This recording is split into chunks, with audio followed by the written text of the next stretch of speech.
이번 주는 드디어 스피드의 성전, 페라리 제2의 홈트랙, 그리고 F1의 역사와 함께온 전통적인 서킷, 아우토드로모 나지오날레 몬자에서 이탈리안 그랑프리가 펼쳐집니다.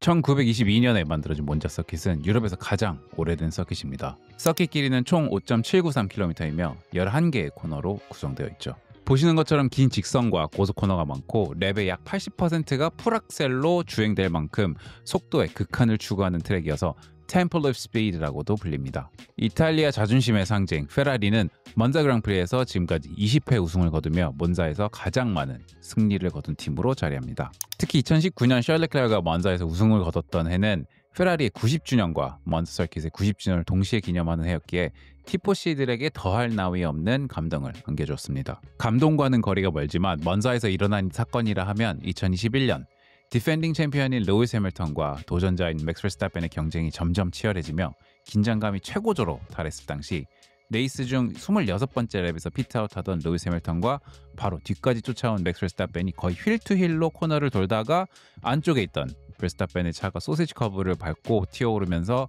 해밀턴의 차 위로 올라 두 차 모두 리타이어를 하게 되는 아찔한 사고가 있었습니다. 정말 헤일로가 없었다면 엄청난 사고가 될 뻔했지만 다행히 해밀턴은 무사했고 버스타펜은 이 사고의 책임을 물어 다음 레이스인 러시아에서 3그리드 페널티를 받았습니다. 해밀턴보다 위에서 하라고 했다고 정말 위에서 버린 맥스 버스타펜이었습니다. 이 사고로 인해 당시 우승 후보와는 거리가 멀었던 맥클라렌의 다니엘 리카르도와 랜도 노리스가 2010년 이후 11년 만에 처음으로 기적적인 원투 피니시를 하게 되며 팀에 무려 45점이나 안겨주었습니다. 타이어 컴파운드는 작년과 마찬가지로 C3가 hard, C4가 medium, C5가 soft이며 날씨는 오랜만에 3일 내내 화창할 것 같네요. 그럼 이제 제 감다디 그랑프리 예측을 해보도록 하겠습니다. 우선 서프라이즈. 서프라이즈는 안드레아 키미 안토넬리. 이탈리안 그랑프리인데 키미 안토넬리를 뺄 순 없죠. 천재 루키로 각광받던 키미 안토넬리는 시즌 초반에는 팬들이 기대한 것 이상으로 좋은 모습을 보여줬지만 첫 번째 홈 그랑프리였던 이몰라에서의 DNF 이후 두 그랑프리 연속 기대에 미치지 못하는 모습을 보여줬습니다. 캐네디언 그랑프리에서 인생 첫 포디움을 따며 다시 살아나는 듯 했지만 그 이후 다시 또 두 번의 DNF를 했고 현재까지도 기대할 만큼의 성적이 나오고 있지는 않죠. 레이스 해밀턴의 루키 시즌만큼은 바라지 않았지만 첫 몇 그랑프리를 보면서 어느 정도 기대치가 높았던 것도 사실입니다. 처음부터 너무 큰 팀에서 시작해 심적 부담감 때문에 다소 어려운 시기를 지나고 있는 걸까요? 다시 한번 시즌 초기 때와 같은 자신감을 되찾을 수 있는 레이스가 있다면 자신의 고국인 바로 이 몬자가 되지 않을까 생각합니다. 그래서 이번 그랑프리에선 탑 5에 들어가지 않을까 예상해봅니다.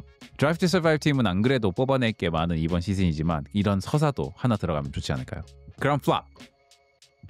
이번 몬자에서의 플롭은 유키 츠노다입니다. 시즌 내내 랩벌에서 부진하는 것도 힘든데 탈인간급 팀메이트 때문에 여러모로 마음고생이 많았을 유키 츠노다. 부진이 계속되자 할 말 말고는 그에게 멕시코 그랑프리 때까지 유키 츠노다 자신이 랩볼 시트에 어울리는 드라이버라는 걸 증명해야 할 거라고 말했죠. 기사에 그렇지 못하면 드라이버를 교체한다거나 하는 그런 말은 없었지만 츠노다에게 압박을 가하려고 한 게 아닌가 생각이 듭니다.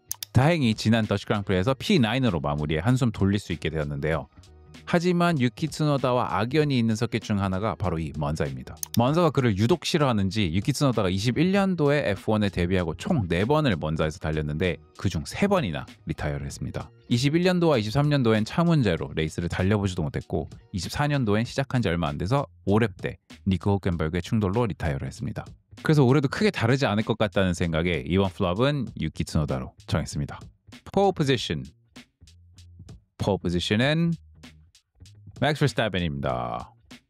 몬자 서킷은 압도적으로 빠르고 긴 스트레이트와 빠른 코너들로 구성되어 있는데 사우디아라비아의 제다와 영국의 실버스턴 그리고 일본의 스즈카가 이와 비슷한 특징을 가지고 있습니다. 근데 이 서킷에서 모두 폴 포지션을 딴 선수가 바로 맥스 버스타펜입니다. 아시다시피 22년도와 23년도에 좋은 성적을 거둔 전적도 있기 때문에 올 시즌 5번째 폴 포지션을 이곳 몬자에서 맥스가 따지 않을까 예상해봅니다. 포디움 P3는 서 루이스 해밀턴입니다.